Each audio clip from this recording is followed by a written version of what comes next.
আসসালামু আলাইকুম ওয়া রাহমাতুল্লাহ। সম্মানিত দর্শক, কাছের দূরের দেশ প্রবাসের যারা যেখান থেকে আজকের ভিডিওটি দেখতে আসছেন সবাইকে অসংখ্য ধন্যবাদ।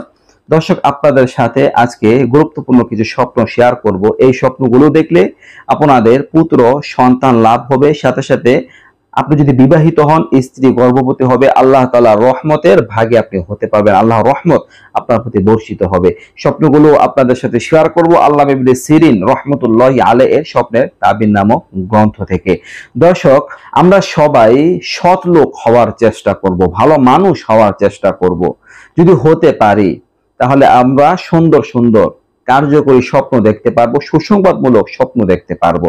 হাদিসের মধ্যে বলা হয়েছে, লাম ইয়াবকি মিনাল মুবাশশিরাতি ইল্লা রুয়া সালিহা ইয়ারাহা রাজুলু সালিহু আও তুরা লাহু।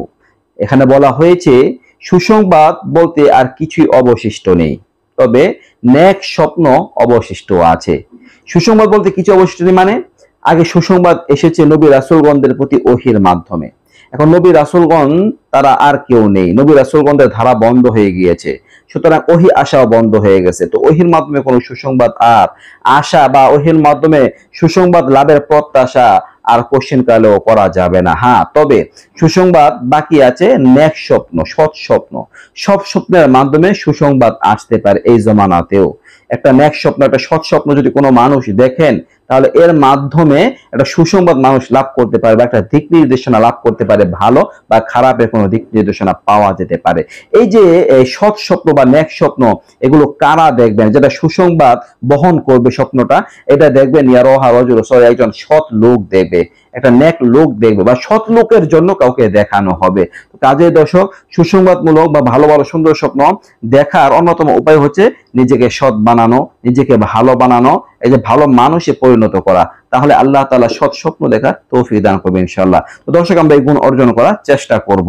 দর্শক, এখন যে স্বপ্নগুলো দেখলে ভালো ভালো বিষয়ের প্রতি ইঙ্গিত করবে আমরা সেগুলো জেনে নেই। কোনো ব্যক্তি যদি স্বপ্নে বই পুস্তক দেখেন তাহলে এর ব্যাখ্যা হচ্ছে স্বপ্নদ্রষ্টা পুত্র লাভ করতে পারবেন, পুত্র সন্তান তার লাভ হবে কিংবা তার স্ত্রী গর্ভবতী হবে, এমনটা বোঝায়। অর্থাৎ বিবাহিত ব্যক্তি যদি এমন স্বপ্ন দেখেন, বই পুস্তক দেখেন, তাহলে তার সন্তান হবে, পুত্র সন্তান হবে বা তার স্ত্রী গর্ভবতী হবে, এমনটা বোঝাবে।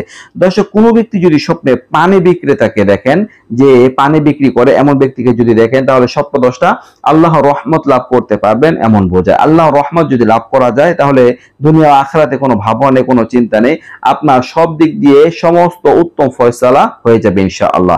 দর্শক, যদি আপনারা কেউ স্বপ্নে পানি দেখেন তাহলে এটা দীর্ঘায়ু লাভের প্রতি ইঙ্গিত করে স্বপ্নে পানি দেখা, কারণ এমনিতে বলা হয় পানির অপর নাম জীবন। তো যদি আপনারা কেউ স্বপ্নে পানি দেখেন তাহলে এটা দীর্ঘায়ু লাভ হবে, আপনার হায়াত বৃদ্ধি পাবে আল্লাহ তাআলার রহমতে, এমনটা বোঝায়। দর্শক, যদি আপনারা কেউ স্বপ্নে পানির মধ্যে ডুব দিয়ে উঠতে দেখেন, পানির মধ্যে ডুব দিয়েছেন আর ডুব দিয়ে উঠতে দেখলেন, তাহলে এর ব্যাখ্যা হচ্ছে যে আপনাদের সহসায় দুঃখ কষ্ট দূর, মানে খুব দ্রুত দুঃখ কষ্ট জীবন থেকে দূর হয়ে যাবে, চিন্তা পেরেশানি থাকলে দূর হয়ে যাবে। যে কোনো বিষয়ে আপনাদের চিন্তা পেরেশানি থাকুক, সেই চিন্তা পেরেশানি আপনাদের দূর হয়ে যাবে ইনশাআল্লাহ। দর্শক, যদি আপনারা কেউ স্বপ্নে পানির পাত্র দেখেন, এমন স্বপ্ন অনেকে দেখতে পারেন, পানির পাত্র, তাহলে এটা দেখা আল্লাহর রহমত লাভের প্রতি ইঙ্গিত করে। আল্লাহ তাআলা রহমত, আল্লাহ তাআলা রাজি সন্তুষ্টি আপনার প্রতি বর্ষিত হবে। আর আল্লাহ তাআলা রহমত যদি আপনার প্রতি বর্ষিত হয় তাহলে আপনার সব দিক দিয়ে, আপনার ব্যক্তিগত জীবন, পারিবারিক জীবন, সাংসারিক জীবন, সব জীবনে আপনার সুখ শান্তি বিরাজ করবে।